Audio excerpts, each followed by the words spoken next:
And they also said drugs. Yeah. On Tim Walz, Mr. President, do you think he should resign over the fraud scandal in his state?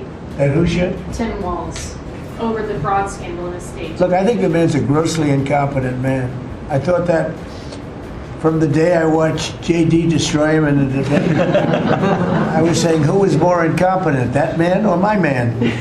I had a man and he had a man. They were both incompetent, and I had a man and a woman. I thought she was very incompetent too, but now she's leading the field, and I think she's leading the field in this, for the nomination. Anyway, look, that's up to them. That's up to the Democrats. You know, the problem with them is they have really bad policy. And I'm not going to say what it is because I don't want them to change it necessarily, because I want to run against it. Whether it's not going to be me, it's going to be somebody that's going to probably sitting at this table. Could be a couple of people sitting at this table. Could be a couple of people running together sitting at this table, you know. But I want them to win because we've done a great job for this country, and I want that to be carried forward. And you know, I think we have a tremendous bench, really a tremendous bench. But no, I think that Walz is a grossly incompetent man. There's something wrong with him. Okay, there's something wrong with him.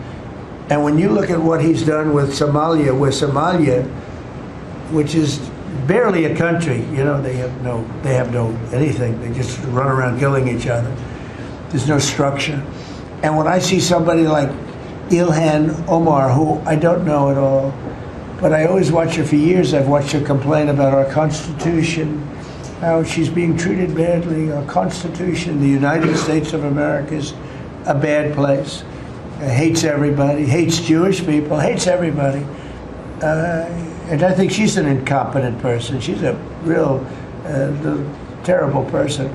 But when I watch what is happening in Minnesota, the land of 1,000 lakes, or however many lakes they have, they got a lot of lakes, but this beautiful place, and I see these people ripping it off, and now I'm understanding, and you're going to look into that, Scott, I hear they ripped off Somalians, ripped off that state for billions of dollars, billions, every year, billions of dollars, and they contribute nothing. The welfare is like 88%. They contribute nothing. I don't want them in our country, I'll be honest with you, okay? Somebody would say, oh, that's not politically correct. I don't care. I don't want them in our country. Their country's no good for a reason. Their country stinks, and we don't want them in our country. I can say that about other countries, too. I can say it about other countries, too. We don't want them the hell. We have to rebuild our country. You know, our country's at a tipping point. We could go bad. We're at a tipping point. I don't know if people mind me saying that, but I'm saying it. We could go one way or the other, and we're going to go the wrong way if we keep taking in garbage into our country. Ilhan Omar is garbage. She's garbage. Her friends are garbage. These aren't people that work. These aren't people that say, let's go, come on, let's make this place great. These are people that do nothing but complain. They complain. And from where they came from, they got nothing. You know, they came from paradise, and they said, this isn't paradise.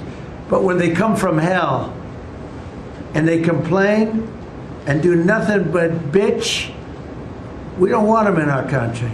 Let them go back to where they came from and fix it. Thank you very much, everybody.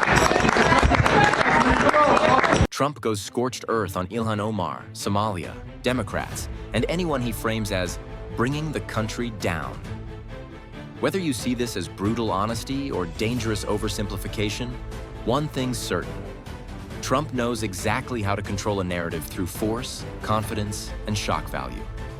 If you're watching this, hit that subscribe button, because the reactions coming next are going to get even wilder.